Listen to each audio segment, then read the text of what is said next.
Podtacular episode 217, Call of Duty vs. Halo Roundtable, for February 22nd, 2010.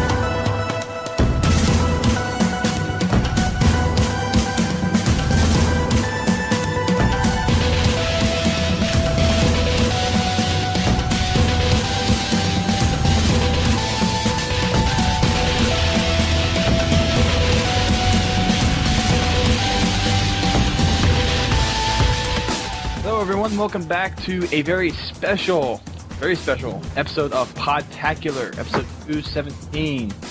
We have quite a panel of guests today. First off, we have regular host Brent Gamer. Yep, I'm here again. Again. They kept me on. I don't know why.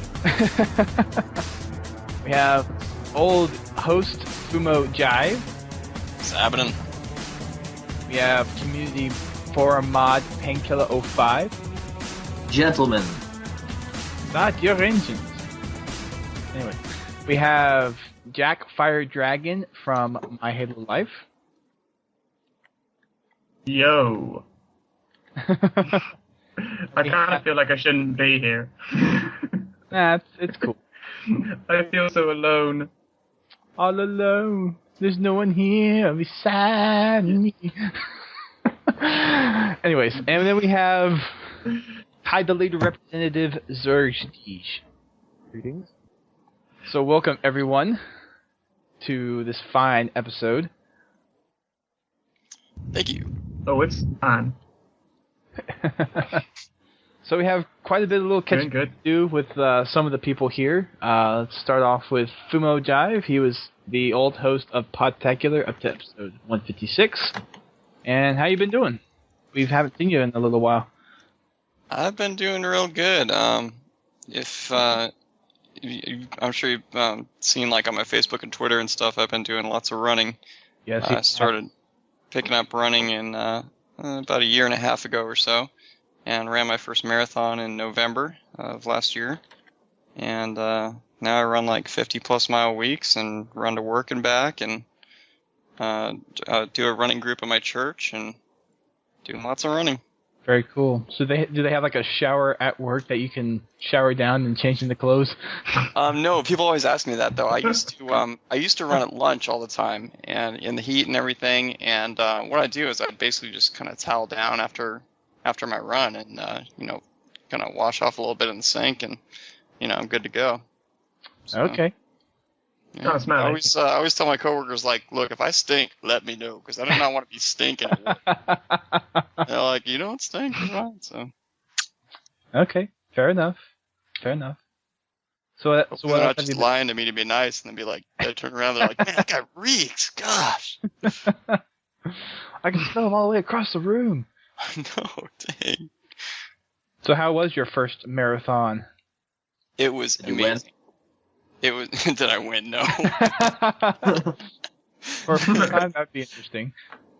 It was really great. I mean, I could go on for this kind of stuff for hours, so I'll just keep it short and just say it is a fantastic experience that I really think that, anybody that has the physical capability to do so, like unless you have a knee blown out or something crazy like that, I highly recommend you really train and do it. It's so worth it, to know that you accomplish something that, like less than 1% of the population, will really do. And to do something, because like the marathon's like a perfect distance because it goes just beyond how much sugar we can carry in our tanks.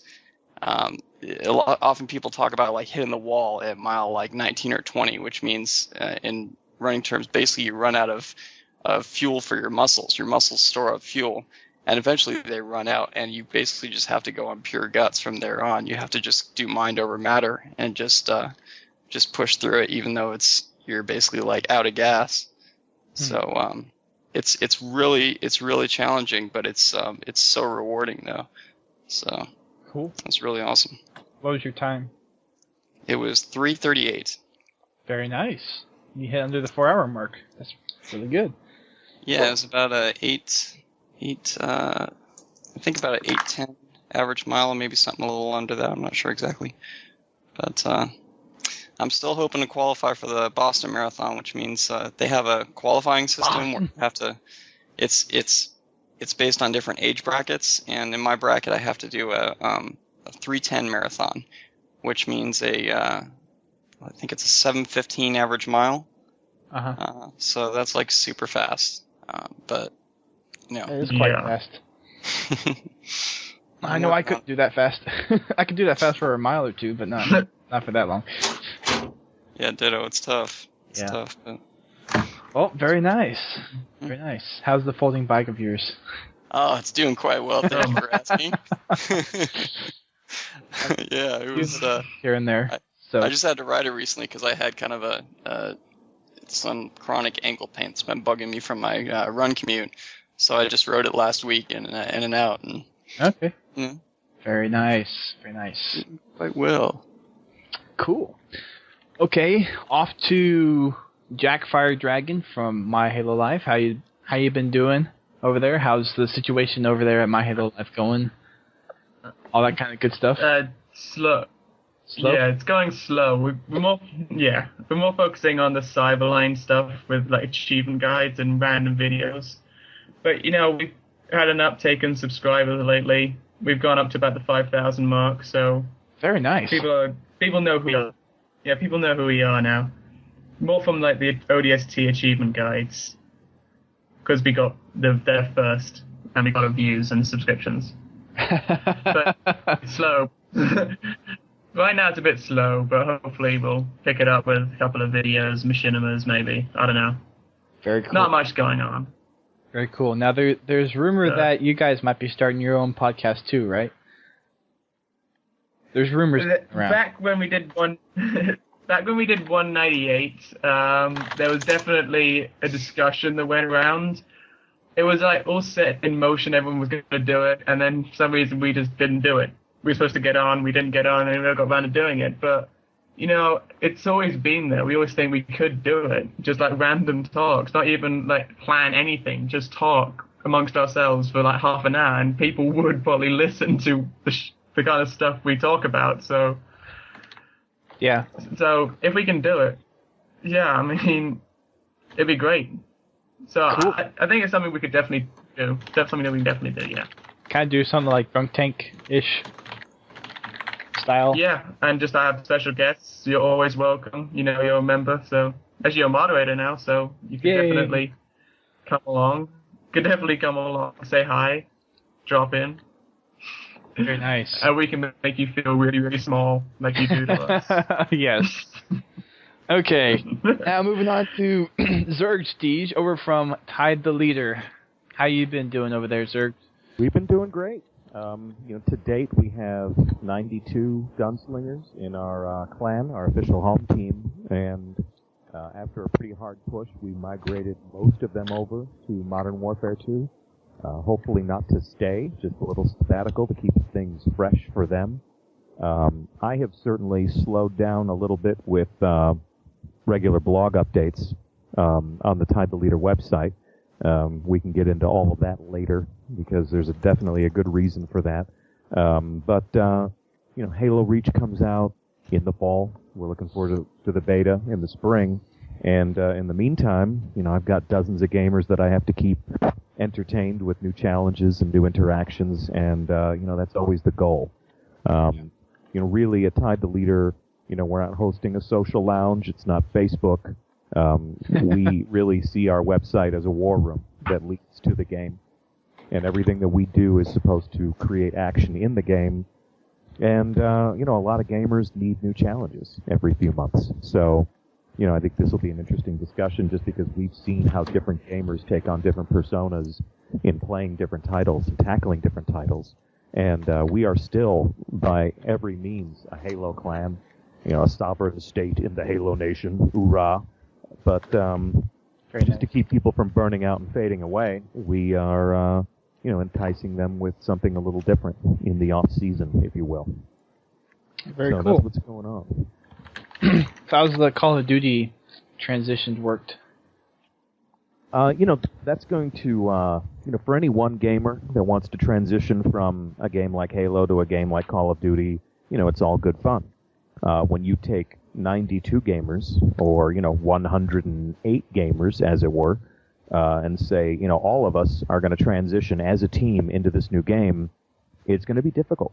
You're going to have attrition. You're going to have frustration. You're taking people that are very competitive and very comfortable playing a game, and you're going to bust them down to private, and you're going to say, you now know nothing. You are learning how to crawl again. You're not even learning how to walk. You don't even know how to reload your gun. And we're all going to go together, and we're going to migrate to this new battlefield, and we're going to start over from scratch right where we were when we first started playing Halo 2 on Xbox Live. Some people can make that trek. Other people get frustrated, and they can stay, playing Halo. We'll still come over and see them, once a week, but it's not going to be what they were used to when Halo 3 was a month old, where we had 4 parties rolling deep in big team battle. And, at the end of the night, when it's 2 o'clock in the morning, you take those 4 parties and you boil the stragglers down into one room, and, they finish the evening together. We don't have those sorts of numbers on that battlefield anymore. It's certainly not a failing of anyone. It's not to say that Infinity Ward made a better game than Bungie Studios. It just really speaks to the attention span of your average gamer more than anything. The metaphor I like to use is, no matter how much you love a video game, the best way to make you hate your favorite meal is to eat it every day for 3 years. So I think that's true. Options are good. Options keep people engaged. New XP and new gamer score points keep gamers chasing that carrot. And I think that's important because, in the twilight days of Halo 2, we had nothing, really to do. Gears of War was amusing for, about a dozen people.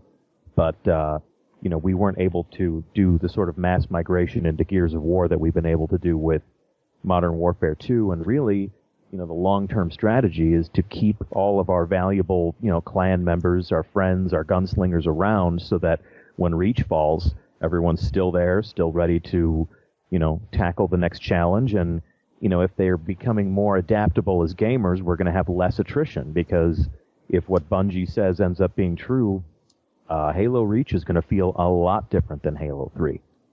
So, if you want a clan that's going to sustain any type of momentum, you need to make sure that your people are adaptable enough to roll with the punches and embrace change and play games that are new and exciting and might not feel, exactly like that comfy old blanket that they're used to sleeping with every night. Okay, very nice.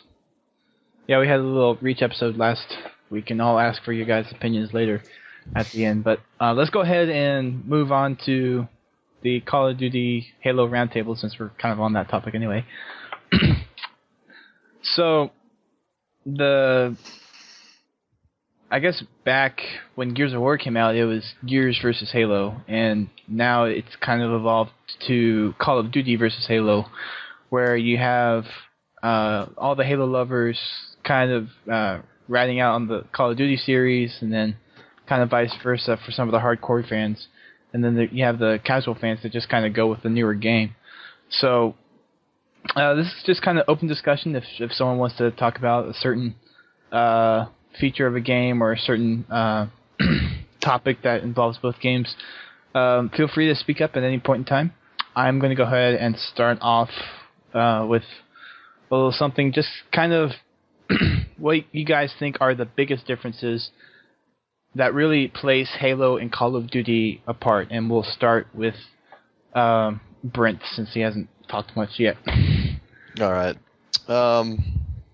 Obviously, other than just, the pure gameplay mechanics, the thing that really sets Halo apart, for me at least, was the feeling that it just seemed like there was less ability to do just, I don't want to say cheatist stuff, because it's not really cheating if it falls in line with proper game mechanics, but just like stuff like the twin akimbo shotguns and stuff, running around with that, like that seems like a kind of cheaterish thing to do.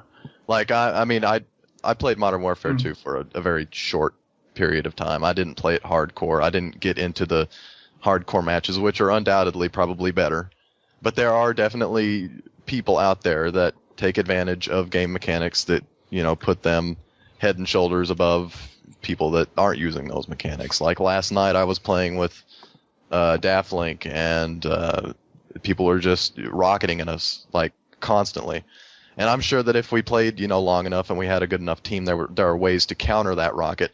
But it just frustrates me when I go into a game with me and 3 guys I know, and then some stragglers, and every time I spawn, 3 seconds later, I'm getting hit in the head with a rocket launcher. And when I'm not getting hit in the head with a rocket launcher, I'm stepping into a claymore or something. Like, it's just the feeling I get that when I play Halo, I can survive for longer than 3 seconds at any given time. And that when I do survive, my time on the battlefield actually has some sort of meaning. Like, I'm actually accomplishing something during those, 30 seconds to a minute that I might stay alive in Halo. Interesting. Well, I kind of disagree with that. Let's see. First of all, you were talking about the dual akimbo shotguns, and I think probably you're talking specifically about the akimbo 1887s, where in the original code of the game, there was like a major problem with that, because once people unlocked that and got those dual 1887s, they had way too much range. It wasn't necessarily unrealistic as much as it was unfair in comparison with the rest of the weapons. So what they did on that is they actually nerfed it down to where the dual akimbos do the same damage as one 1887. So they've already come out with the update to address that. Yeah, there is a lot more going on. Obviously, way more crazy stuff going on in Modern Warfare 2. But unless you're talking about hacking, where unfortunately that is kind of a problem right now that is being worked on in some different ways, where they have matches showing up where people can jump 100 feet in the air and fire like super fast RPGs at just one right after the other and do all kinds of crazy stuff. It's just a problem with hacking. It's like it was in Halo 2 for a time.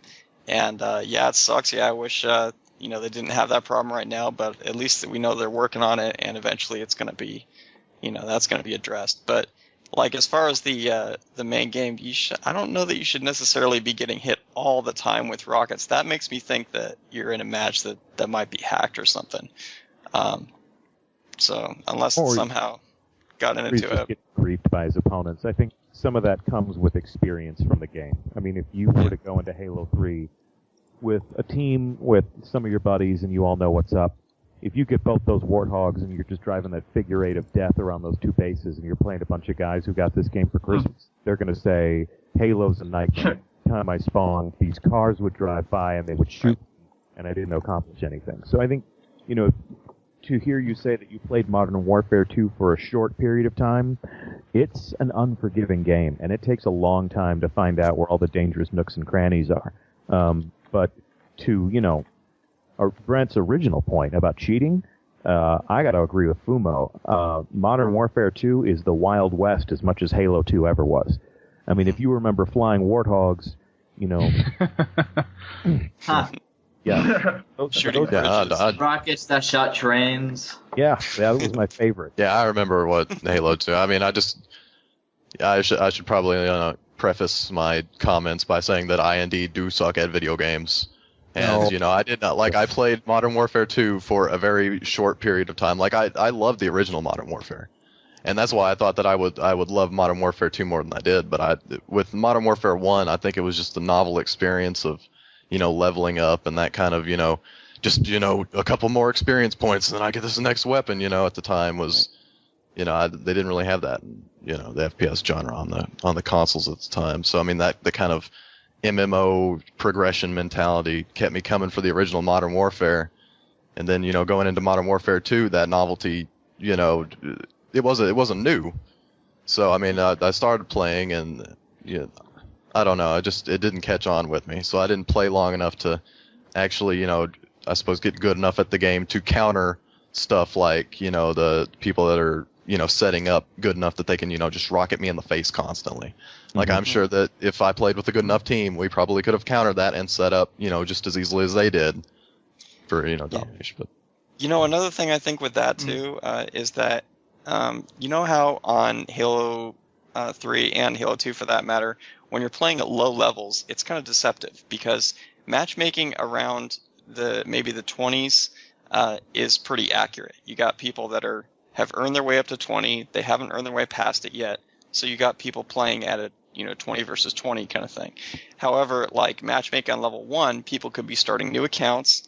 They could have come over from the previous game, but they just hadn't got into it yet, but they were really good, et cetera, et cetera. So you got people that are really good and people that are really bad and people that are everywhere in between. Even though matchmaking is still there, it hasn't really, assessed what their true skill level is yet, and it hasn't gotten them to a happy medium where they're hovering around that their real skill level.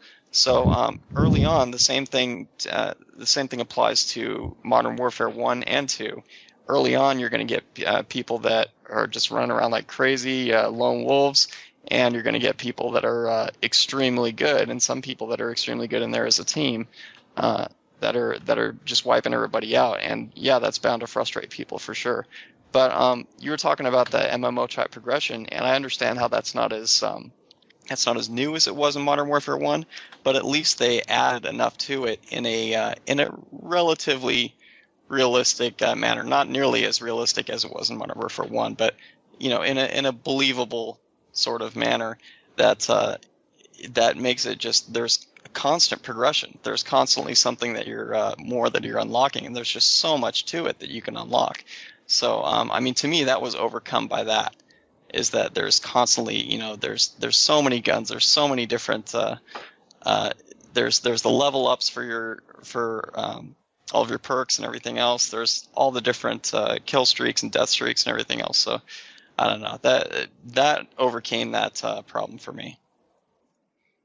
Okay. Jack? What you got to remember is that Halo's it's 2.5 years old now. So, the people who've been playing it and probably are still playing it know basically everything that's going to happen. Modern Warfare 2 is only just over 3 months old, so people are still learning, the ins and outs, all the hiding spots, all the best moves that they can make. So I think it's going to be a while before people start really figuring out how to play Modern Warfare 2 to make the game not fun for the other team. Whereas Halo, if you go up against a team who know what they're doing, it will make your life, as you said, just miserable. So I think at the moment, Modern Warfare 2 has that edge that you still have so many people who don't know what they're doing. And if you do have an idea of what you're doing, you can have a bit more fun. On the other side of that, though, Halo, by design, tends to give everyone a fair shot. Anybody who knows where that Spartan laser is and they, blitz into the center of the map at the top of a match can get that power weapon and give their team an advantage. Whereas a group of new people playing a Call of Duty game are like lambs to the slaughter. I've seen, I've gone into a game with people on my team who are on their 3rd or 4th prestige, to say that they've gone through the ranking system 3 or 4 times already in playing Call of Duty. We go up against people that have chevrons as their rank indicator, meaning they're really low level. And these poor guys are just, they're helpless. They don't have the perks they need. They don't have all the special attachments on their guns that make them more effective. And they're going up against people that have, AC-130 Spectre gunships enabled in their kill streak rewards, and they know how to get them.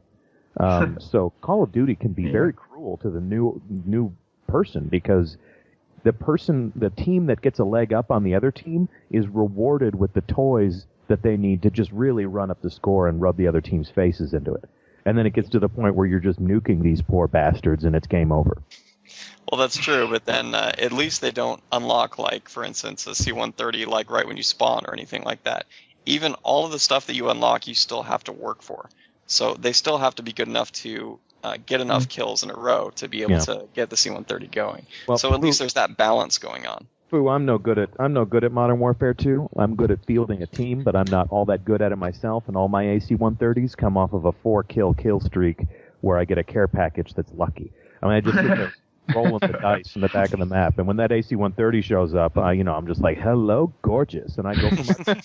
I call it my pony ride. I want a pony ride. I go for my pony ride, and hopefully I get some. And it's like, all right. back into my corner with my ACR and my red dot because I can't aim through iron sights. But My biggest complaint about Modern Warfare 2 is all the camping. Like, they offer all these awesome kill streak stuff, but, like, it's just so easy to obtain. Like, I have a 3-point-something KPD in Modern Warfare 2, mainly because I just camp, because I know that's the best strategy to get the most kills and win the game. And, like, I haven't played Modern Warfare 2 since the week it came out, because it's just lost its fun. It's just all camping. The goal is to get kills, and the best way to get kills is to camp. And there's just no fun in that.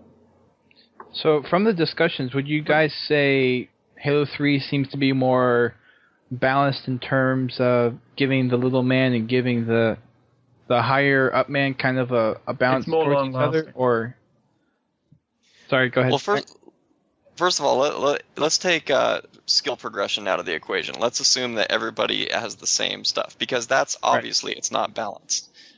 You know. Right. Like let's say Modern Warfare 2, everybody starts with the same weapons, and is able to do it that way. Okay. So from there, that's not the way it works. Is that? I mean, that's too. It's not. But if it were in a tournament, I imagine it wouldn't go by. All your unlocks would be there. Like in MLG, right. I don't know how they do it for sure, but I'm pretty darn sure they wouldn't, just allow everybody to bring in all their unlocks. Well, we don't need to. We can get into that if we want, but when I look at MLG, I look at a group that takes all my favorite stuff out of the games I like to play. I'll watch an MLG tournament the day that a Warthog gets fielded. So I mean, if MLG wants to have a battle rifle competition where everybody's exactly the same and shoot the same gun, it bores me to tears. But Modern Warfare 2 is far less balanced in terms of everyone having a fair shot. The guy who has played the game the longest, and the guy who has held on to his full arsenal of weapons, the guy that steps onto the battlefield with a tactical insertion flare and a digicamo Barrett 50 caliber sniper rifle and a thermal scope and an Arctic ghillie suit is probably going to beat to submission the guy who's got the stock submachine gun and no perks. Right. So it kind of seems to me that Halo 3 is by nature a little more balanced in terms of bringing down the higher up players to kind of down the level, and bringing the noob players, so to speak, kind of up to a more balanced playing field than Call of Duty has. Yeah. It's kind of what it seems like. That seems to be Bungie's design aesthetic. They want that. Go ahead, Jack. Well, in ranked matches, I would have to agree with that. But, if you go into a social match, you could have a team of level 10s, and legitimate level 10s will go up against a team of generals, and I don't see how Bungie worked that out. Whereas in Modern Warfare 2, the point is, if you go in on your own and you have prestige, you should only match up against other people who have prestige. That's why you find so many people who stay at level 70 in the first prestige, because they get easier opponents. So I can agree with the ranked matchmaking, but the social matchmaking of Halo, I think it's just random how they match you up. Yeah. And to add to this, I know that it's easier on new people in Halo, but it's more balanced because it's a simpler system. But also, you got to think of the goals are different. In Halo, your goal is to level up, and to do the best you can and to win every match. In Modern Warfare, it's not necessarily the case, and it was the same with Modern Warfare 1. Your goal is sure to win, but if you don't win, it's okay because you have other goals, such as going towards things in the barracks, such as unlocking different weapons, such as all the different challenges. There's a lot you can still accomplish even if you don't win. Even if you do terrible, there's a lot you can still make progress towards. So that's one thing I really like about Modern Warfare, is that you can, even when you don't win, you can still have a good time. Like you won't be like, oh, that's so frustrating. I lost that really badly and stuff. Even if you lose really badly, it's like, I got a couple miles towards the marathon, something like that. Okay. That's a great point. Well, I mean, it's whether you play the game to get better at the game or whether you play the game to have fun. And the people who play the game to have fun don't care if they win or lose. They just play it because they just have nothing better to do, and they have a great time, usually with friends off Xbox Live. Right. But you get people in Halo at the moment who only play the game to get better. To be honest, like myself, because I'm a big MLG player, both of Halo and of Call of Duty 4. So, and I think it's only going to be a matter of time before they bring Modern Warfare 2 into the MLG circuit. When you were saying, like, it's going to be to do with unlocks, I know from previous experiences they are going to just keep the weapon set the same, and you'll only have to have a certain number of perks allowed. So then it's more of a who is the better player. Right. Okay. And I can understand why people don't like that, because it does take the fun out of it. Yeah. Yeah, it kind of like ruins the ethos of Modern Warfare, that kind of customizability, the kind of what Fumo was, talking about, where, even if you don't win, you get that progression, that your personal challenges completed. I think on the tournament level, they put fun on the back burner. The primary goal is to win and see who's the best, and fun is just an afterthought. They're just trying to make it as equal and as balanced as possible, so the best is actually the best. It's true. At least for people that are more oriented towards just raw skill comparison, that there is that MLG style setting in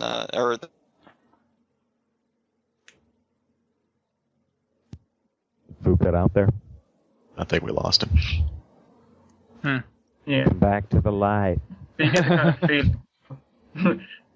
Uh-oh. But you get the kind of feeling with Modern Warfare 2 at the end is everyone's a winner, which is kind of great. It's just like, I don't care. I don't care that we lost. I progressed up some ranks. Great. Yeah. And I had fun. I've talked to I think some that's the Halo one fans. big difference Modern Warfare 2 has. Yeah, a lot of Halo. Well, you're talking to a guy from one.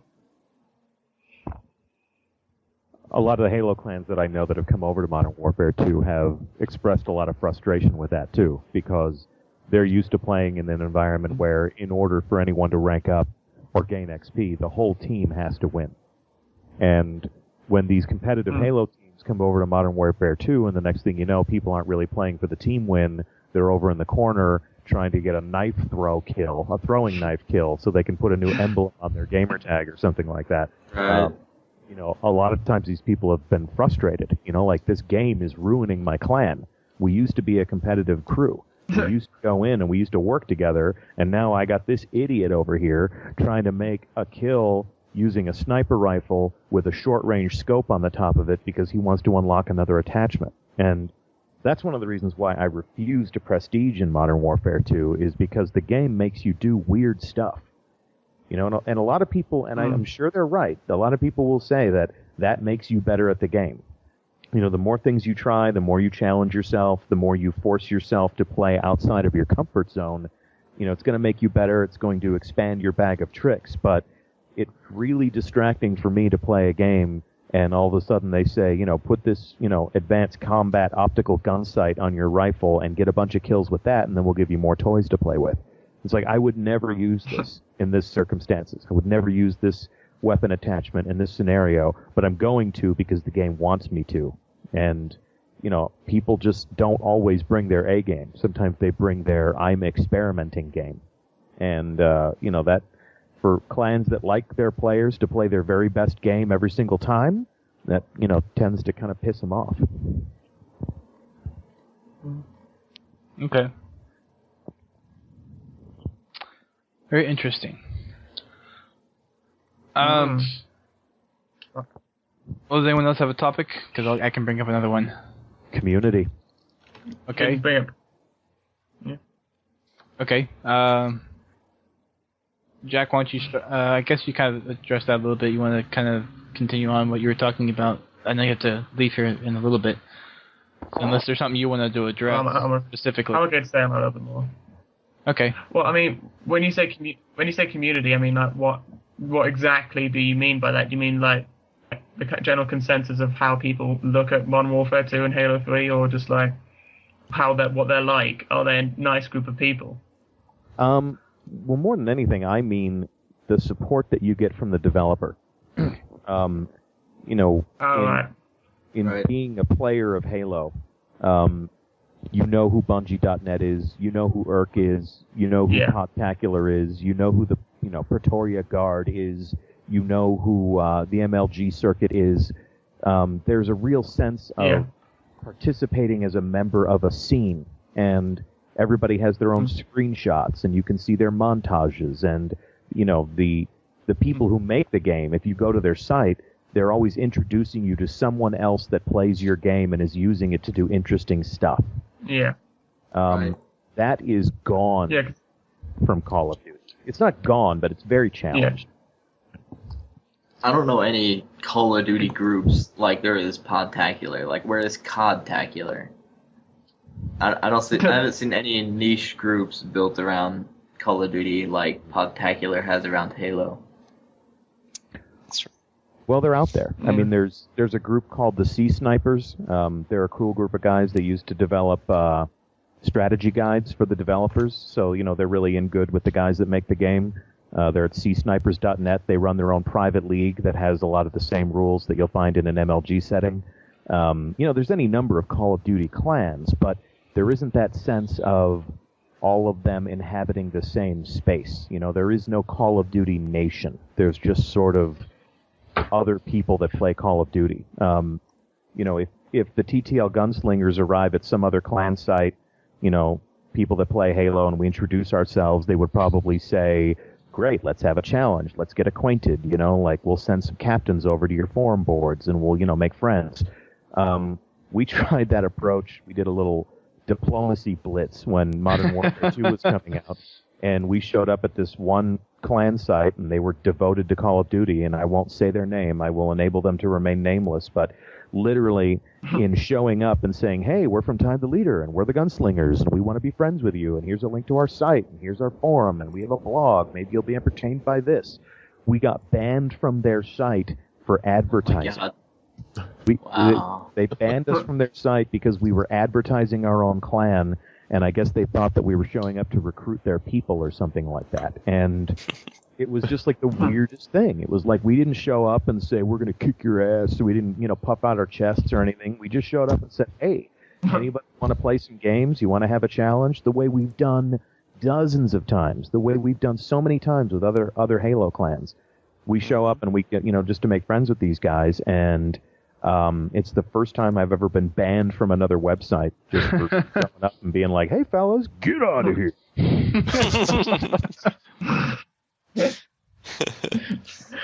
I think the community aspect has a lot to do with the whole point of Halo versus the whole point of Modern Warfare and Call of Duty, for that matter, is that Halo's a competitive game. You're playing to do better. You're playing to win. If you don't win, then you didn't make any progression. So, kind of like I think a good comparison here is to compare to something like Mass Effect 2. You don't see giant Mass Effect 2 communities.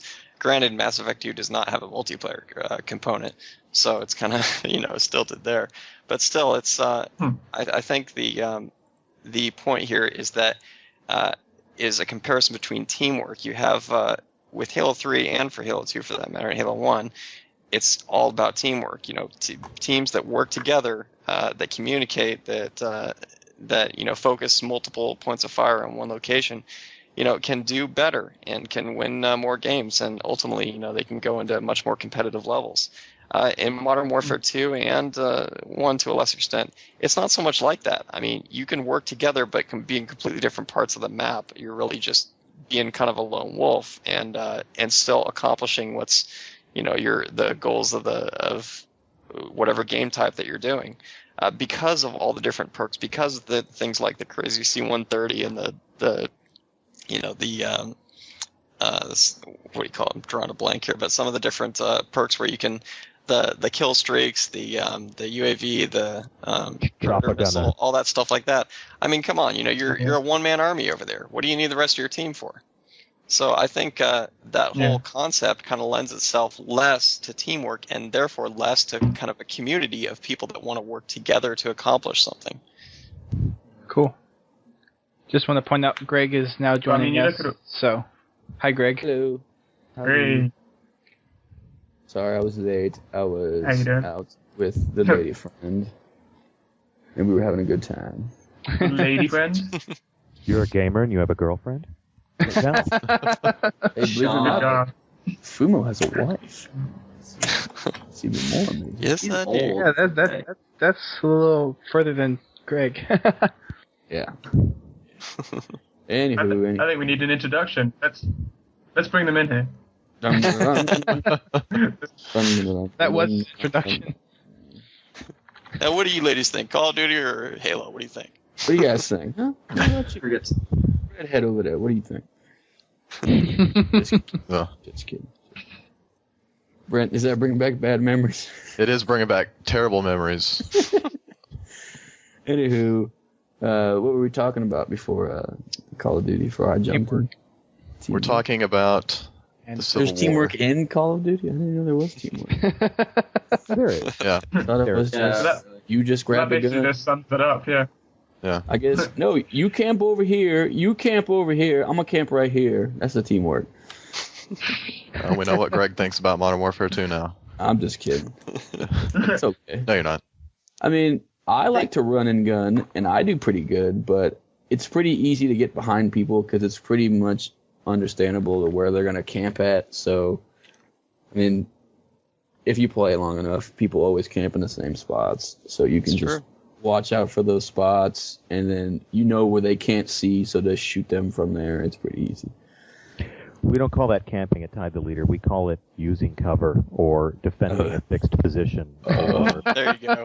setting up a crossfire. There are two It's a different legitimate types. Strategy. There are two different types of a. Gotta have the Well, yeah, PCs there is a in there. difference between There is a difference between camping and camping, because I mean, there's people who just sit in one corner for the whole of the game, holding the model akimbos, who just as soon as you come around the corner, bam, you're dead. But the point is, there are people who use the sniper who hide behind a rock, poke their nose out, shoot you. They'll hide behind the rock, but Well, then I they'll mean, go hide that- behind another rock. That's legitimate camping because that's kind of how a sniper That's works. a Yeah, sniper. fine. Yeah. You pick a place Yeah. Yeah. and you snipe from there. You're supposed to be hidden, but like if you camp a corner with a shotgun for the entire game, where people just Yeah. run in like through a door, that gets. I'm trying to figure out how you know snipers do what they do, Dusty. Have we seen a secret life? Oh shush! that we don't even know this? The secret The life. Secret Life of Dustin Pettigrew. It's gonna be a I've book. played Call of I Duty. see that movie. I haven't played Modern Warfare 2 because Yep. I refused to buy it. Oh, He's someday. recording from his cubby hole. So he also will not buy Command and Conquer 4 because of the same reason. Halo Great. player by day, Modern Warfare sniper by night. Dustin Pettigrew. The main reason, like a lot of people know, I didn't get Modern Warfare 2 because of the lack of dedicated server for the PC. It's really because he couldn't afford it. I hear you there. Mm. Why You do know, guys want about dedicated- camping though That's in another- Modern Warfare, and It's I really understand because- I understand where you guys are coming from on that, because I think the reason that camping is so prolific in Modern Warfare is because you have these gigantic maps with tons of cubby holes everywhere. I mean, the maps Yeah. are way more complex than Halo's ever were by many orders of difference. But there's two ways to combat that. The first is a kill cam, so you can see right where everybody kills you from every time, generally. And the second is the what do you call it?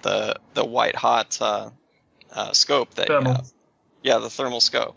So I mean, you can look right through through different obstacles and stuff and see people show up. That's actually like a perfect tool against campers on That would be very useful in real life. They have it. Well, they got infrared in real life. Yeah, everything that you find in Modern Warfare 2, for the most part. I mean, there are certain game conventions like cold-blooded. What's that? You can't inject yourself with ice water. But, the devices, the weapons, the kill streak rewards, we have motion sensing sentry guns. They don't tend to know good guys from bad guys the way they do in Modern Warfare 2. But, when you're playing Halo, you're a 7-foot-tall tank. Okay? There isn't going to be any hiding. There isn't a whole lot of stealth in Halo. It's rock and roll. It's, I mean, there is. Right. Run There and is. gun. I mean, I mean, if you pay attention to, I mean, like, you can watch MLG on a whole, but if you watch it closely, there's a lot of sneaking around. Yeah, there's crouch walking and stuff Yeah. like that, but there aren't a lot of hiding places. You know, it's like Like if someone walked by you, they're going to see you. Not always. In Yeah, this Halo. is Dustin, and he's There's no I guess- pro in Halo. let's just say there's no ghillie suits in Halo yet, but really. That might change. Oh, I guess you've never heard of HLG. HLG. There's Oh, tons of gosh. there's tons of hiding spaces. Jeez. It's just not polite to use them, but people do. They do use them, and it becomes think- incredibly infuriating. I think the complex maps, though, with all the different hiding spaces and the possibility for camping, but then the counters to those possibilities, I think it makes it all the much more interesting in general, because there's so much more to these maps than there is in any of the Halo maps. And they're both by design. Halo are designed to be simpler maps so that they're more competitive. Call of Duty's designed to be bigger and have lots of cubby holes, but then have lots of different angles to those cubby holes and different ways of, penetrating someone that's camping there so they're not just like a one-man fortress that nobody can get into. sure. Sure. So it makes it more interesting. It makes it more factors to the game. So, If some guy wants to camp in the kitchen with a shotgun, I have a grenade launcher. So you're trying know? to say you get I to love- be more methodical to Modern Warfare, and you have to be more adrenaline junkie to play Halo? Is that what you're saying? Yeah. We say, at Tide the Leader, we say that playing Modern Warfare 2, or playing Call of Duty for that matter, because we played a lot of World at War. Playing Call of Duty is like playing chess. Playing Halo is like Right. boxing with your hair on fire. It's funny. That's a great comparison. I completely saw it the opposite way, honestly. I mean, I don't know. Like when I play Modern Warfare, I just grab a gun that's pretty accurate and just run, and I'll go like 40-2. But in Halo, I don't know. I will most of the time go positive, and I think a lot more when I do go positive rather than just do that. I just find Modern Warfare to be a lot more easy.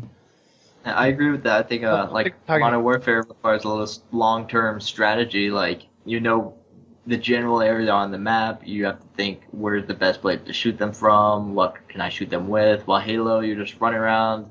It's short-term strategy. You see a guy in a couple seconds, you got to think, okay, what can I do to take him out? I need the biggest gun possible.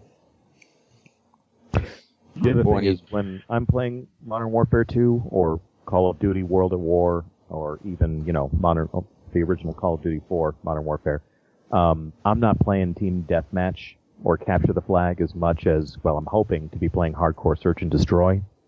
And for anybody who hasn't played that game, think one bomb with SWAT settings, and you get 1 life per round. So Oh if god. you're running That's all I around, played in COD 4. yeah, if you're running around with an unsilenced weapon and you're not cold-blooded and you're just, shooting anything that moves, you're gonna get Cold-blooded. there's no running around in that game type. It's like, oh my gosh, I got to get to a room quick. yeah. You are on the creep. You're Good job. popping smoke. You're moving cover to cover. But then it's more You're a ninja. tactical, and I mean, personally, I love Search and Destroy. I think that's my favorite game type because of the use your brain to play it. Yeah. But it also seems like to Maybe me I'm alone on that one. from I don't know how to use my brain. It's just tough though. It's super tough. I have trouble getting into that because I get so frustrated because you got to check every angle, and even if you do, you could miss one easy. Sure. You got to check every possible place you could get shot from. And, Yeah. Ain't know. war hell? well, and then there's Jump also in. the fact for Call of Duty that there's more players in. Well, I don't know. How many players can you have on Xbox? I know for PC, for Call of Duty, you can have up to 32 players in a game. 16. Plus. God. damn. 18, I believe. Maximum with ground war. Yeah.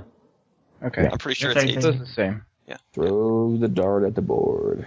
Okay. So it's more than even That- Big that- Team was on on Halo 2 or on Halo 3. Right. That means on average you're playing with more people in a Call of Duty match than you are with Halo.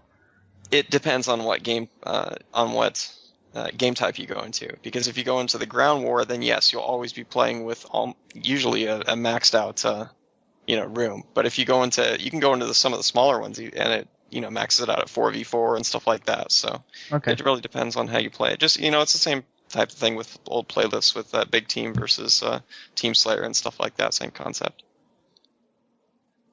If I can go back a little bit, we were talking about community. Dusty brought up the whole thing where they're not supporting servers on PC. That's kind of like a betrayal because Call of Duty started on the PC. You have Call of Duty 1 and 2 were all big PC games, and it's kind of like a stab in the back for their early supporters by like kind of limiting the game that on the device that started them, and they've just seemed to become more of a profit company than for the customer company. Yeah. I see what you're saying. It certainly is a business. The majority of people who are buying games are Xbox and console right now. I mean, for a majority, like if you want to make a majority, you just make it for the teenage boy, who honestly, it's what 32-year-old guys from 16-year-old guys want to play. Even like 10-year-olds if they want, like 10 to 40. If you just make one for like an 18-year-old, 10 to 40 is pretty much who's going to buy it, and pretty much all of them. They're doing a good job. No, the average age of a gamer is 33 years old, though. Really? The average age of a gamer is 33 years old. It's proven. Yeah. And you mean like, okay, is this a purchaser or is this a player? This is a player. This is, that's the target. Yeah, average player. So do they count like Farmville and everything? No. Like console. I can personally Actually, it would be attest older to if it was Farmville. Because the average Farmville user is 43. I can tell you, every person I know over 30 is playing Farmville that I know. I can tell you that right now. Dude, Pogo.com is like internet geriatric ward. For real, it's like 65-year-old, women playing Scrabble online.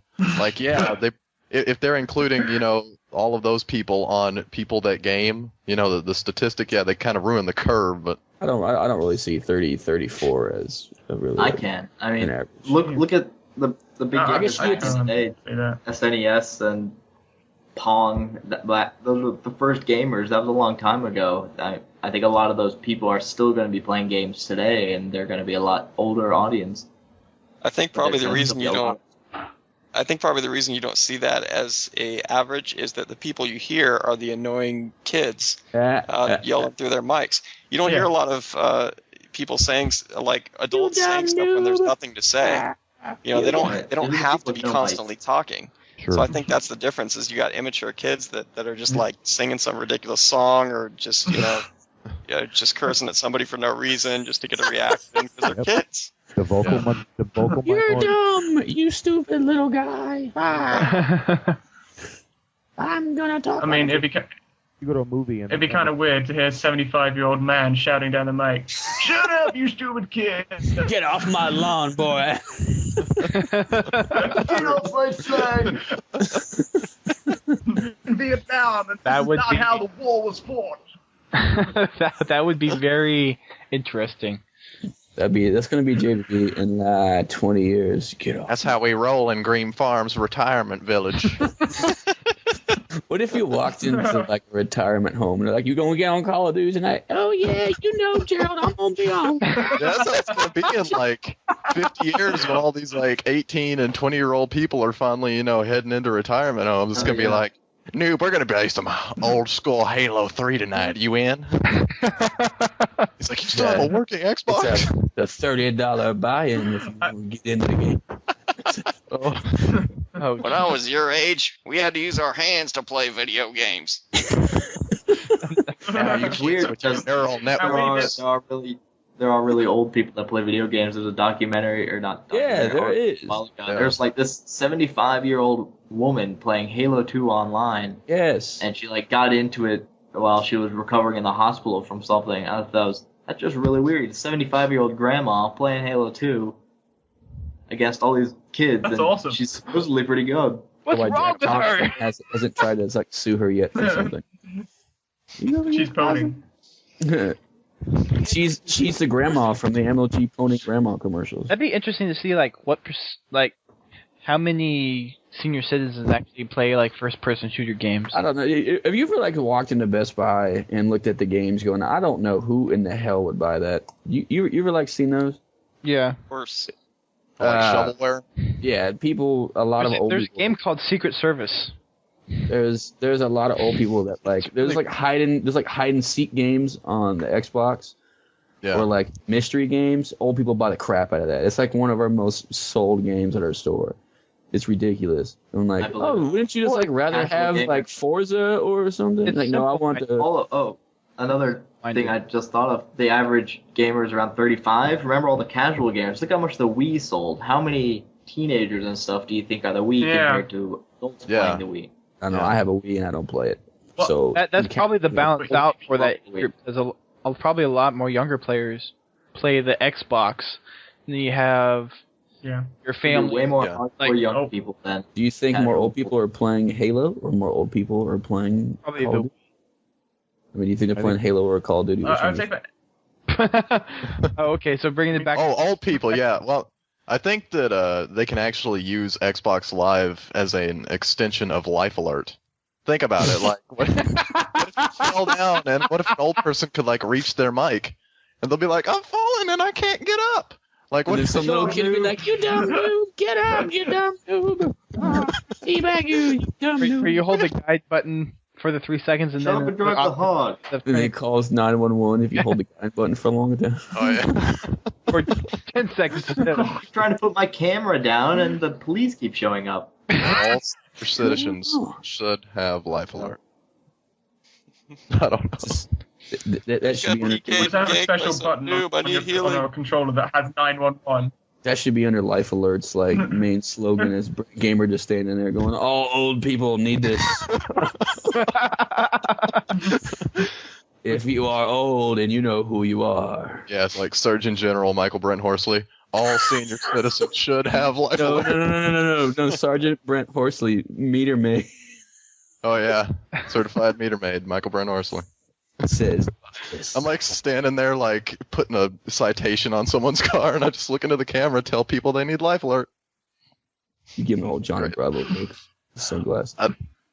The concept of honed on Xbox Live. Call of Duty is hilarious though, but it's cool, and I wish that more old people would do it. Okay, have you guys talked about the campaigns of either of them yet? Good question. That is a good question. No, we haven't talked about either one of those yet. I don't know. Personally, I thought the Halo 3 campaign was a little. You didn't play the first Call of Duties. How do you know? Did you play Modern Warfare 2? Well, I'm just saying in general. I didn't think Halo 3's campaign was. I think the McDouble is a horrible product. And it's not specifically Halo 3 and Call of Duty Modern Warfare 2. It's just the Halo franchise versus the Call of Duty franchise. I think Modern Warfare 1 was a good campaign. I don't think it was. I liked the Modern Warfare 1 campaign. I don't like the Modern Warfare 2 campaign at all. I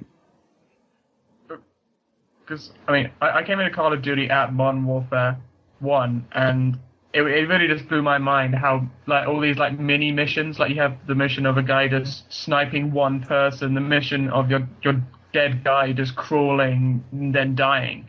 You know, I'd never gone through like the whole of my gaming life to see these missions before, so it kind of like opened my eyes. And to be honest, I know people say why, but Modern Warfare 2 is actually my favorite campaign of all games I've ever played. Really? Not saying I'm bad-mouthing Halo here, but it is my favorite campaign. I'd say Modern Warfare 1 is my favorite campaign I've ever played, but Modern Warfare 2 Wait, ever? Yeah, absolutely ever. Yeah. Oh boy, you need to play some. I think I've played kind of a lot of games too. But, It's like Mass Effect. I still pull the original Halo. Probably has one of the best campaigns. Assassin's Creed. I mean, come on. Oh yeah. Imagine Babies. Yeah. Barbie Horse Adventures. Agent Party Babies. Naruto, Dragon Ball. Yeah, My Naruto. Sins, Agents. I mean, come on, dude. Portal. Dragon Ball Z, Raging Blast, or whatever. Raymond's Rabbit, the butt bouncing game. What about Field of Magic or Lapras? Come on. You still remember that? Yeah. Lapis DS, whatever. Oh, wow. Anyway, we don't need to talk about that. No, we don't, but Viva Pinata. There we Yeah, go. that was a great game. Oh, there Chucky we was go. playing that. I Epic still stand campaign, behind that game. Chucky was playing that last night. I sent him a message and then laughed at him. Man, part where the nuclear bomb went off and you're like kind of Yeah. stumbling around as a pinata horse. Your fudge hog is like dying of radiation poisoning, like he's trying to crawl out of the garden. It's great. Paper mache. I was crying. I got something in my eyes. That part. Like fudge is like oozing out of him. Well, what do you guys Looking think overall is the best? Let's just say overall gameplay. Don't even worry about story, but gameplay. Well, the story kind of matters. Okay, Yeah, let's not. it really does. Well, I think I hated the Halo 3 story. Just put that out there, but I think that gameplay between the two Halo 3 was better. I hated the story though. I don't think- Duststorm kind of agrees Well, with you too. I and hated- I'm with that as well. I hated both the stories. I guess. I didn't hate Halo 3's story, but I didn't think it was great. The problem I had with Modern Warfare 2 is that it tried to do like way too many of the kind of crazy twist moments that are shocking, you know, from the first one. In the Well, first yeah, one, it yeah. had legitimately shocking events, like when the nuke goes off. You know, when that happened the first time, I was like, "Oh man, that's crazy!" Or like You at can the see start it, of the game when you're like the dictator that getting assassinated. Yeah. It's like, "Oh man, like that's crazy," you know. But crazy. then in Modern Warfare 2, it's like they're trying to figure out how to ratchet it up, and they're like, "All right, let's like do it." But instead of like doing it, once or twice, let's do it like 5 or 6 times. It's gonna be great. Yeah. That's And like true. parts of Modern Warfare 2 story I also didn't like. It gives you no like exposition as to what's happening. Like at some parts of the game, stuff just happens, and they never explain like why it's happening or give you any clue as to what's happening. And like you don't understand until like later after you've like thought about it for a second, and you're like, oh, maybe that's what Woody is doing, But even then, like you're not for sure, and then you like talk about it with your friends, and you still can't come to a consensus. Like when I think it's fair to give out spoilers at this point. It's kind of like watching The Bachelor. You never know who they're Is the gonna statute pick. of limitations out on Modern Warfare 2, story-wise?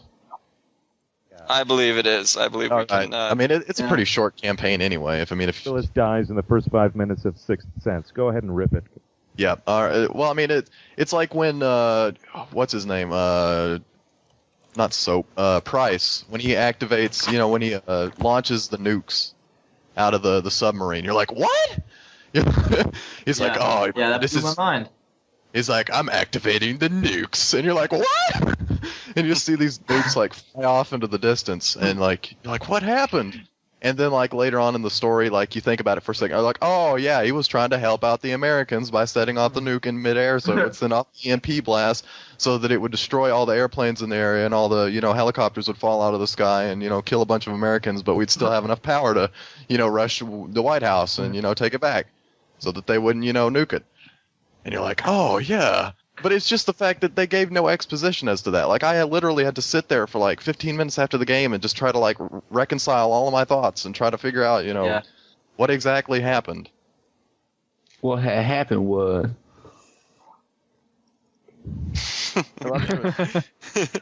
I totally agree with you, and I think this has kind of been thrown around a lot in the internet, and I can totally agree with it and understand it. I still think it was a great campaign, though. Even despite all the flaws, there's plot holes, there's kind of reaches. They are constantly throwing in those oh my gosh moments. That's crazy. I can't believe that just happened. But nonetheless, but it's like nonetheless, I really still thought it was a really exciting and fun campaign and an interesting story with a good twist, and it was still complex enough and at least in the realm of modern life, if not real life. So Yeah. Well, gentlemen, I don't know if When I this went back to is guard or corny or whatever, but I gotta stand up and stick up for Bungie here because both, all three of the Call of Duty campaigns that I've played have been training for multiplayer. And as soon as I was done with it, I didn't remember a single thing about it. But when I think back to landing on the Ark, and having Marty O'Donnell cheering me on with an orchestra. And I've got the United Nations Space Command dropping tanks when I need them, and I'm taking on the Covenant, and there's a galactic jihad underway. That's to some nukes going off in the middle of, I don't know, somewhere. Motherland!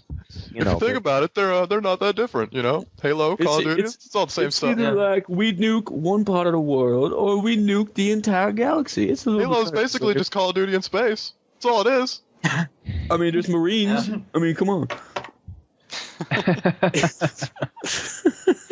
Case in point. Wow. And the bad guys don't speak the same language. I mean, just kidding. Just It's a kidding. little oversimplification, don't you think? Well, Yeah. you know, they're, and I can understand that. There's something to be said. I know Marty O'Donnell's like the, the guy everybody loves to point to as the game composer extraordinaire, but Modern Warfare 2 was scored by Hans Zimmer, who also did The Dark Knight, Awesome. Batman Begins. He's done over 100 movies, including Pirates of the Pirates of the Caribbean, Caribbean. Lion King, all kinds of really, really, really great soundtracks. And I thought Modern Warfare 2 and Modern Warfare 1 soundtracks were absolutely second to none. Really amazing soundtracks. And the effects, the sound effects in that were unbelievably awesome. I mean, all the guns just sounded so realistic and really got you pumped and everything. I really thought it was amazing, and there was a lot of very, very memorable story moments. Yeah, I mean, in my mind, Modern Warfare 2's campaign took a backseat to Modern Warfare 1's, but both of those had a lot of memorable stuff that I've gone and played both of those back a second time over on Veteran for the achievements, but also for more of a challenge. After having finished and gotten through the progression of difficulty in the campaign in Modern Warfare on both of those. And, I found it just as fun really the second time through, even though I knew the story, because it was a greater challenge, it was a greater sense of realism, and it was a greater sense of risk and loss. So it was, I really got to stand up for that campaign as well. I think we should call Activision and tell them that their spokesperson is in this podcast. Hold on, guys. I know how you can make a lot more money. Turns out that Fu is actually like Hans Zimmer's PR manager. I know that all of you guys think Marty O'Donnell's really cool, but he's not. Look, Hans Zimmer's where it's at. All right.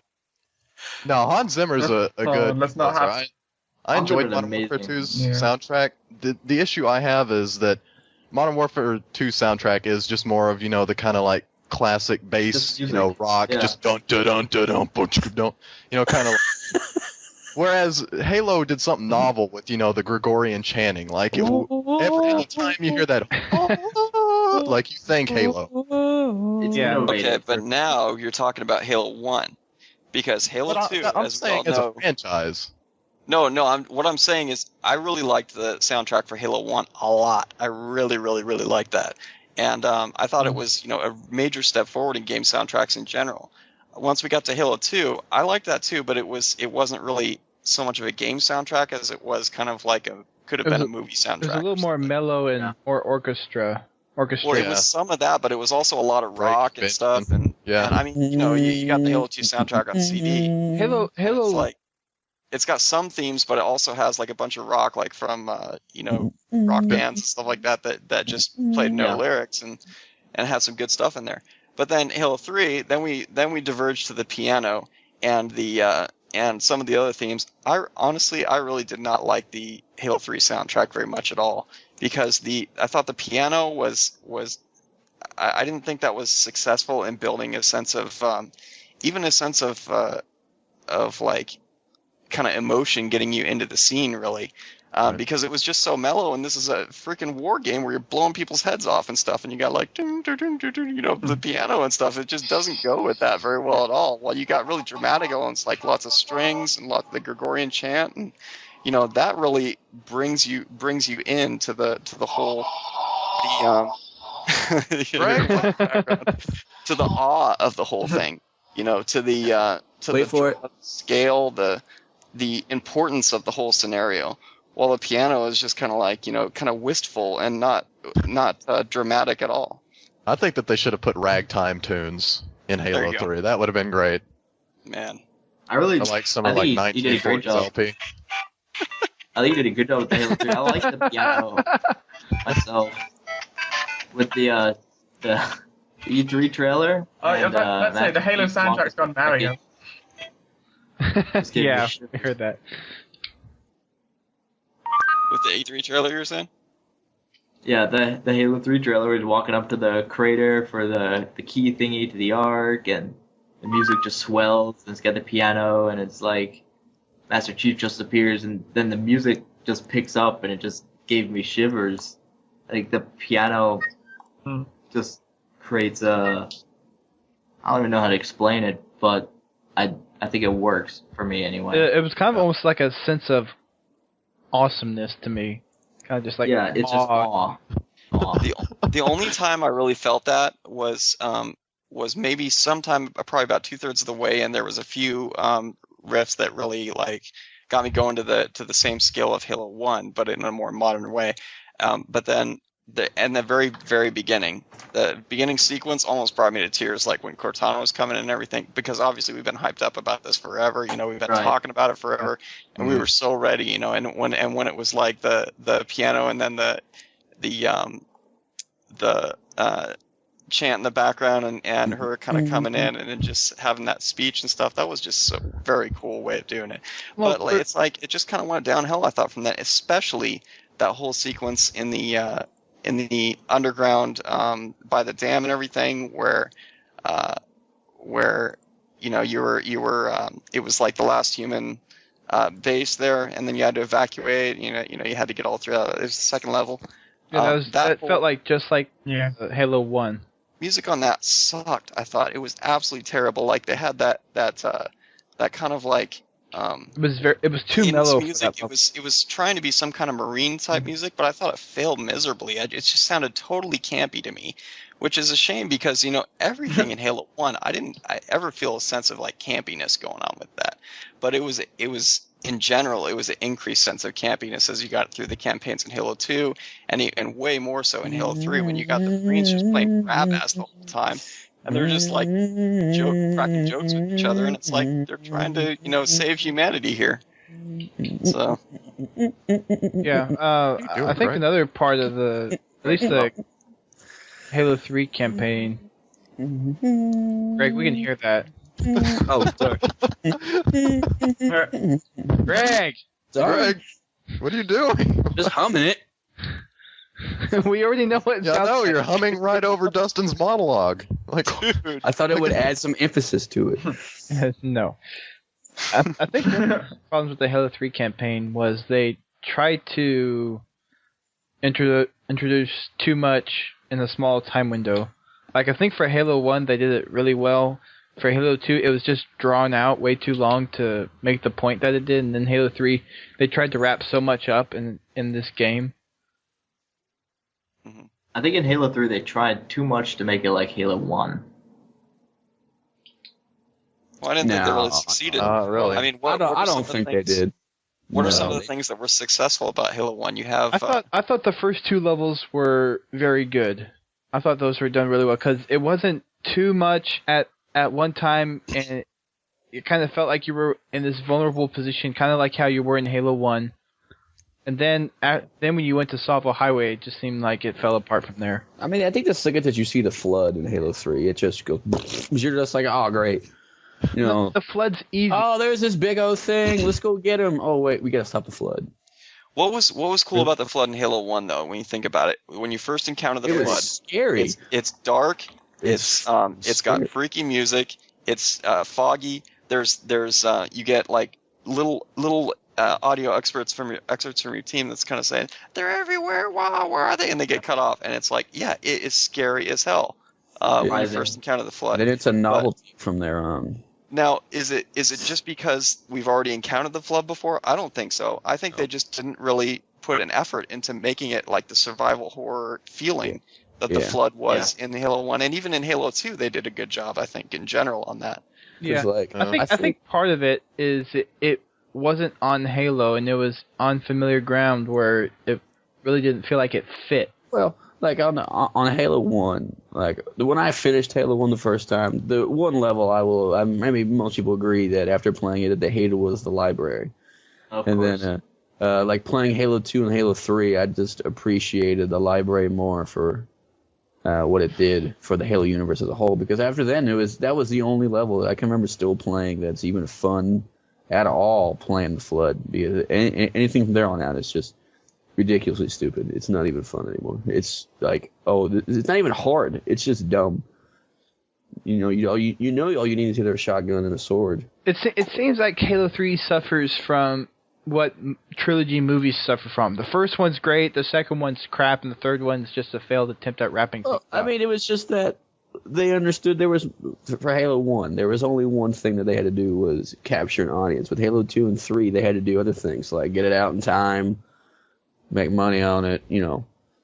I mean, I'm pretty sure that at the height of Halo 1, one of their main priorities wasn't it rushing it out to get it out by this time. But that's when, as a developer, they should make the smart decision of not setting dates that they feel iffy about. It's set dates where you know you can get this done by, and then push it up if you need to. Yeah. And I think the whole thing with Microsoft. They're the ones setting dates? What? Should Bungie's the one setting the dates, or is Microsoft setting the dates? And I mean, some guy behind the desk making I'm not sure who it is, but I mean, I think Bungie should, unless there was some contract that they signed, stand up for their product. I mean, that's what I was kind of leaning to, is that Microsoft might be putting the pressure on, and then the case. Yeah. I'm still have my grudge against Microsoft and 343 Industries with Frankie. Is like, Halo should have stayed with Bungie. It should be a Bungie product, not this corporate glorified. Yeah, Halo crap. And I mean, it sold a lot because it was a good game, not because it was like all these people just wanted to blow things up. It was a good story. It was the first time. Okay, I don't really count GoldenEye as. I'm looking above GoldenEye that a first-person shooter actually played like it should on a console, and that's what it did. Well, you know, here's one thing I don't get is that you know how Bungie always talks about we have to continue the Halo aesthetic kind of for our fans, the Halo feel. And, you know, they talk about the 30 seconds of fun being repeated all over again. It's kind of like they have all this stuff in their head that Halo is supposed to be, but it's like they're doing something wrong because they're not really achieving. Yes, they're achieving a game that feels and plays the same way, but is it, you know, like the campaign, is it really any better? No, it's really been, I think pretty much everybody would say it got worse from Halo 1 to Halo 2 to Halo 3. You know, I think there's measurable ways to say how it got worse, you know, like in Halo 1 there was like the Marines, you know, sometimes they would be like woohoo, you know, because they're freaking driving, you know, pedal to the metal in a warthog on an alien planet shooting aliens. I mean, it's awesome, but they wouldn't just go off and off on that forever and just constantly making jokes and playing grab ass with each other when the fate of humanity is you know, is on the brink here, and they're fighting for their lives, you know, and they don't have battle armor or anything like that, but they're just like, oh, in your face, sucker, you know, saying stupid stuff the whole time, and it's just ridiculous. It takes you out of the realism. It's not funny. I mean, it is sort of, but it's not like it. The funny makes it less. It makes the story less believable and less.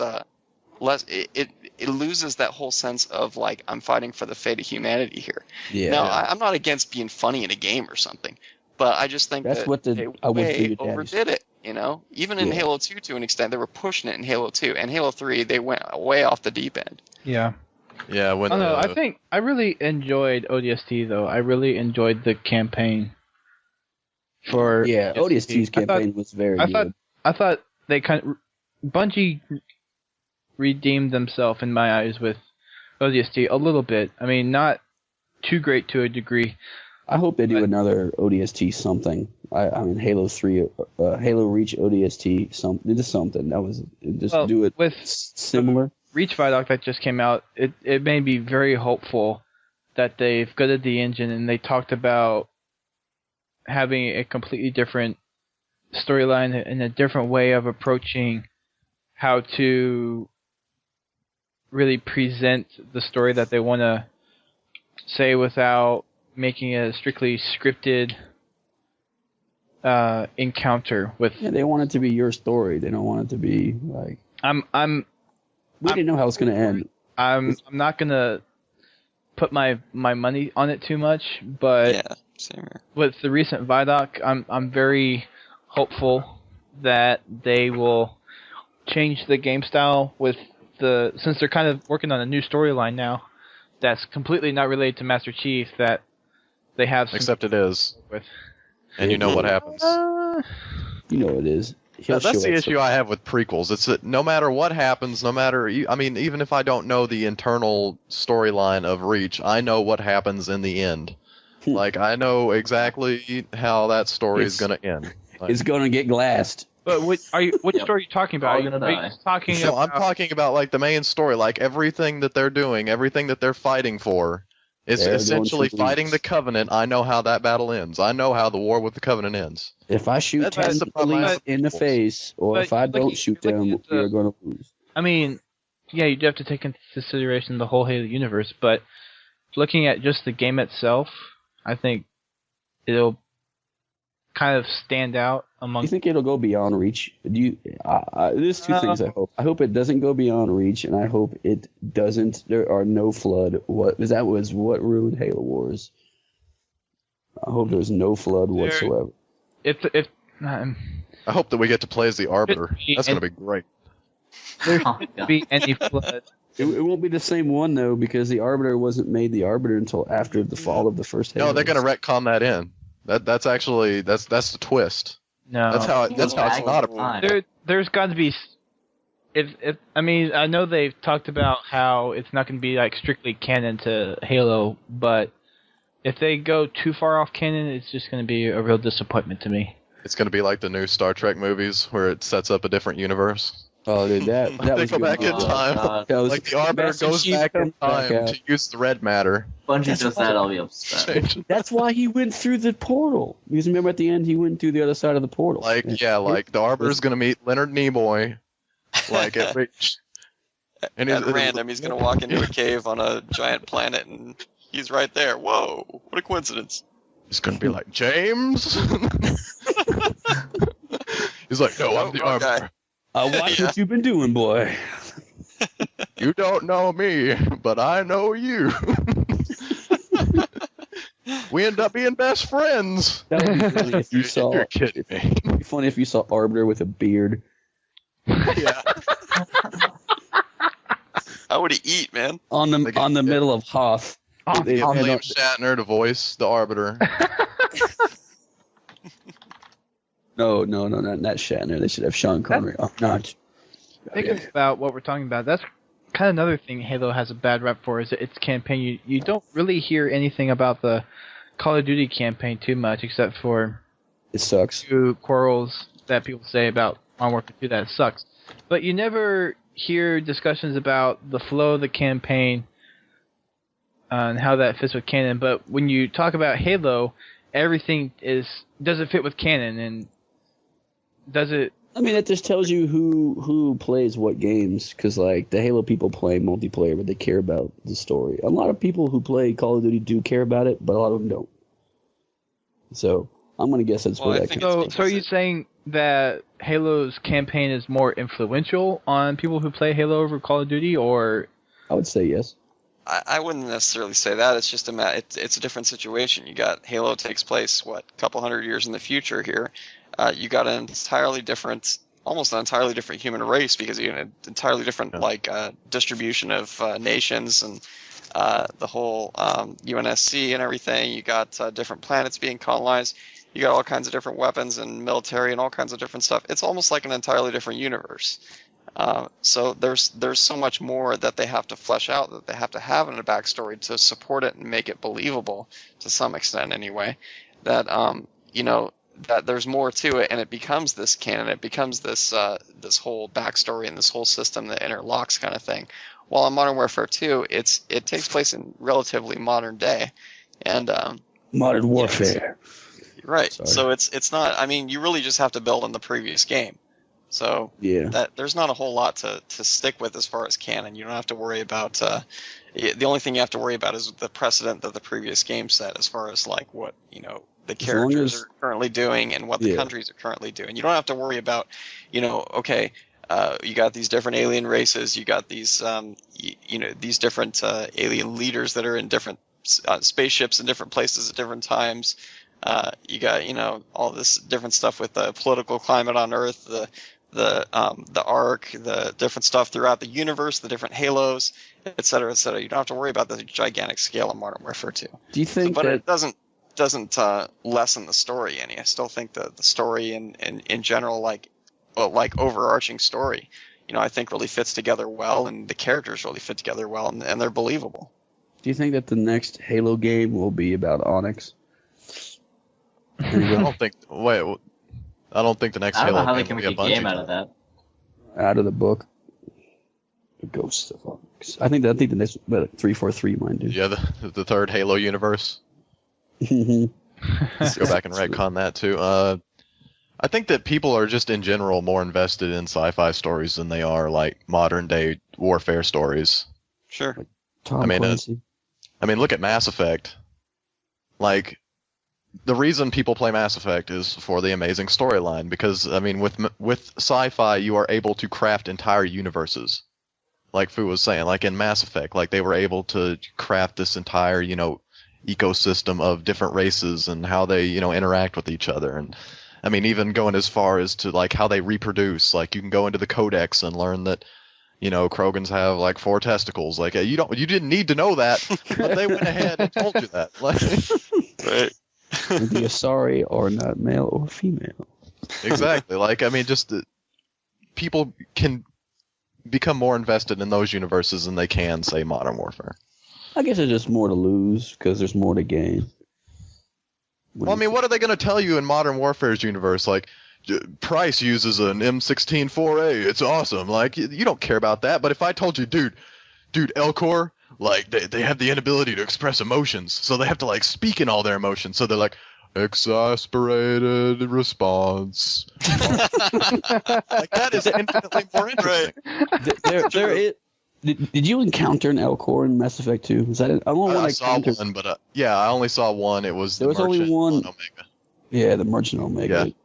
Well, you had to help that guy in Omega 2. The other, anyway. Whatever. Not to go off on Mass Effect 2, but I love the side conversations that you don't interact with, but you can just stand there and listen to people talking to each other.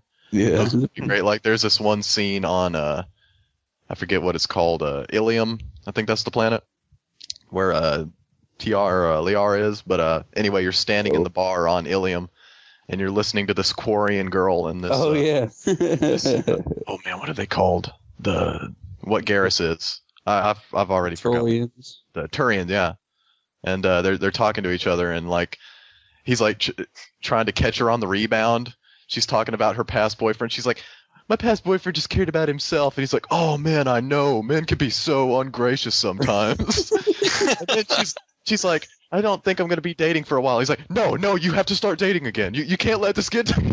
It's just funny, like listening to this Turian try to catch this, Quarian on the rebound is awesome.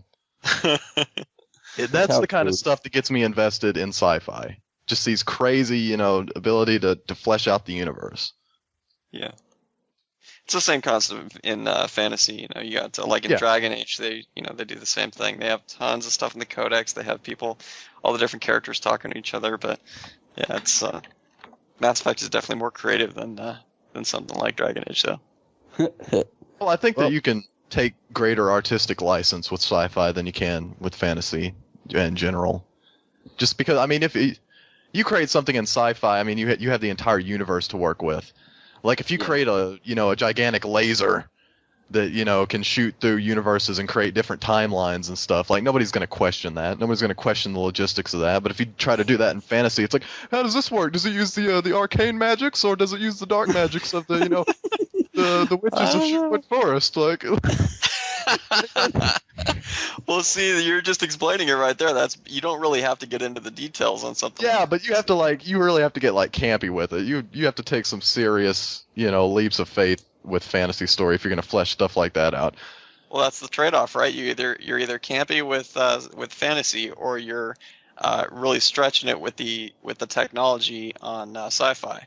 Exactly. And having to go into extreme detail on the technology and sci-fi just to make it believable. So that's the trade-off, isn't it? Yeah, I guess that is a trade-off. But I suppose that if I could choose, I'd rather do fantasy just so that I could make those kind of like the Dark Witches of Dust Pettigrew Forest, named after Lord Pettigrew of the 5th Brigade. Forged in the, I don't even know, forged in the blacksmith irons and more.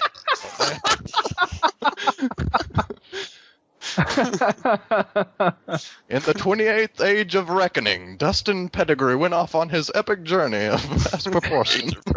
Man, you got this down, I don't know, Dave. like, We know what the next Podtacular RPG is going to be about. Oh, jeez. oh yeah.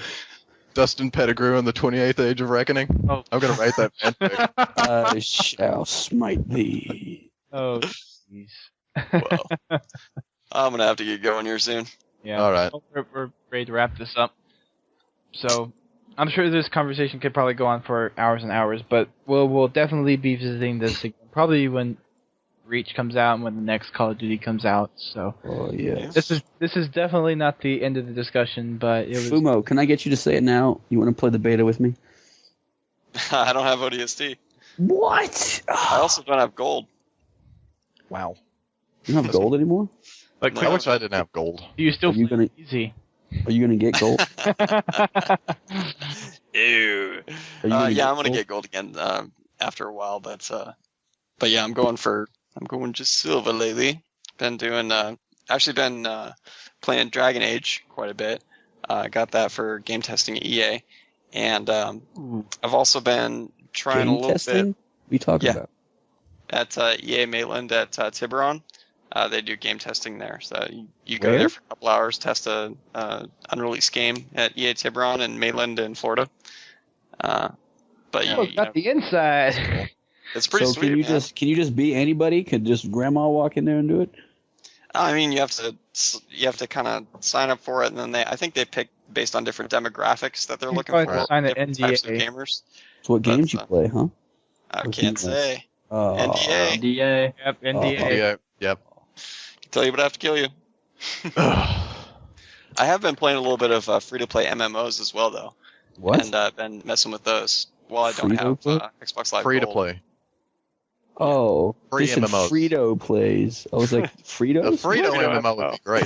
I love Fritos. Like bean I'm up dip. for the Dorito one next. Yeah. You can upgrade your bean dip to spicy. That's progression in that game. Tabasco sauce included. Press 2 to launch Bean Dip. Press 2 to launch Bean Dip. Instead of having to pay to repair your item durability, you have to pay to like refresh your expiration date on the bean dip. Oh, goodness. It's just like World Your of Warcraft. Doritos have gone stale. Fritos. To upgrade freshness, please close the back. That's a 75% armor decrease. You can't go in a raid with that debuff, man. You really need to really refresh your expiration date. We can't go, fight the 37th, Brigade of Mordor if you got this, nasty expired bean dip. Oh man. Gotta get the good stuff, man. I know, yeah. Okay. Sauron loves bean dip. Comments before we just go ahead and wrap this up. I think Yep. Halo 3 is better than Call of Duty Modern Warfare. There you go. Just Okay, anyone else have any comments? I'm just kidding. I really do think that, but they both have served their purpose. I think that it's always good to have two best titles, so that there isn't always considered a best one, so they can both work off each other. And if it was just Call of Duty or just Halo, it'd be pretty boring because there'd be no competition. There would be nothing else to work off of, because if it was just Halo, then they probably wouldn't change things as much as they do. If it was just Call of Duty, they wouldn't change things as much as they do, or design it the way they would. It kind of defines them and understands that, this is how we are different. This is how we need to make the game. Cool. So I think that one exists because the other one does. I think that it's kind of like comparing like Monopoly and Sorry, the board games. Yes. It's like they're similar. You're moving pieces around a board, but the gameplay is completely different. The way that you score and win in those games, like the only thing that they're both FPS games. You both shoot guns. But the gameplay is completely different in both of them. The reason that I choose Halo over Modern Warfare 2 is because of the community. It all goes back to community. The reason I got, fairly competent at Halo is because I played it a whole bunch, because I had people in Podtacular to play with. It's only because back in Halo 2. It's only because of Red vs. Blue. It's because I'm elite. I just turned elite, yes. But, I mean, it does go back to the community. bean dip, man. It's got to be the bean dip. Yeah, I've got some fresh bean dip. It's awesome. Okay, well, thanks everyone for tuning in and downloading the episode. Next week we will be doing customs and creations. Ooh, my favorite. Go ahead and get those in, even though we might not create much anymore, but I'm sure there's still new customs coming about here and there. Mm-hmm. So go ahead and send those in for next week. I want to thank Jack and Xerxdeej both for coming on. They had to leave early. Where are they from again? JakFireDragon is from My Halo Life, and Xerxdeej is from Tide the Leader. Tide the Leader. Yep. So we couldn't get Ryan on. No, I tried, but he didn't respond to the email. He'll be on. We'll try to get him on next Tales the Foxhole. Yes, Tales from the Foxhole. Anyway, thanks to Fumo for taking the time to come record with us. We love it when you're on, Fu. We're not gonna front. Well, thanks for not fronting, G. That's what I do. What can you say? And that was fun, man. That was an interesting conversation. Yeah, and I agree with Brent. You know, it's kind of like comparing Monopoly to Sorry, Halo being Sorry. But yeah. The man who started the podcast. The man who started this whole thing. No, but it is entirely different in the sense that, you know, Halo is a lot more team oriented. It's also a lot more conducive for like an even competitive match for people that are looking for that kind of thing.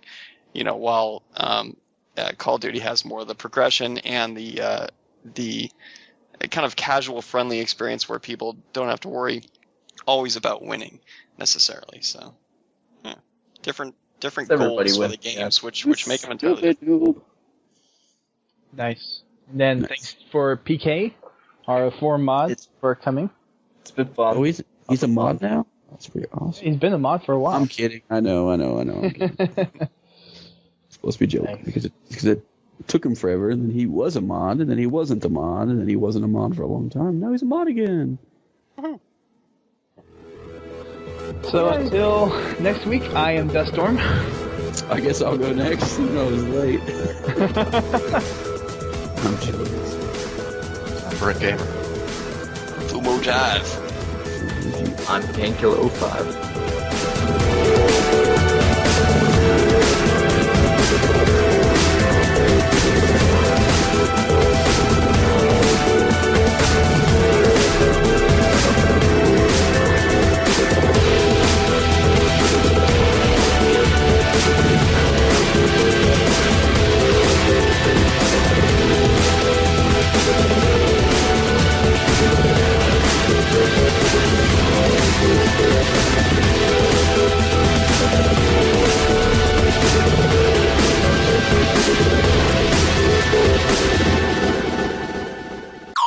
This week on the GamerCast Network, Podtacular is revisiting the good old Call of Duty vs. Halo Roundtable, building on top of past discussions with the new games and info that has been introduced into the gaming industry.